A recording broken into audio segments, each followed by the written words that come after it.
Christ Triumphant, March 9th, Daily Devotional by Ellen G. White. God hears our intercessory prayers. And Abraham drew near and said, Wilt thou also destroy the righteous with the wicked? Genesis chapter 18, verse 23. We are told that Abraham drew near and said, Wilt thou also destroy the righteous with the wicked? Genesis chapter 18, verse 23. While Abraham had a true sense of humility that every child of God should possess, yet he had an intense interest in the souls of sinners. He is represented as drawing near. He steps close to those heavenly messengers and pleads with them as a child would plead with its parents.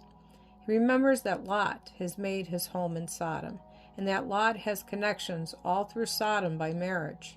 Therefore Abraham commences at 50, and the Lord tells him that he will spare it for 50. Then he goes down to 10, and the Lord tells him that he will spare it for 10's sake.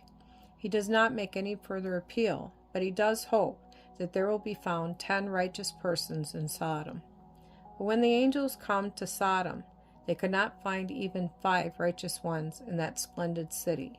So we may reason that there may be the most splendid cities, having the greatest wealth, and yet there may not be found 5 righteous in them. As we are seeking for the future immortal life, every one of us should have everything connected with us as favorable as we can make it for the development of Christian character. God frequently calls us to break every tie that binds us to unholy influences and to come out from among them. Here Abraham stands as one who is a representative for God, and his history is brought down along the line to our time. Abraham's interest and anxiety for Sodom is a lesson to us that we should have an intense interest for those around us.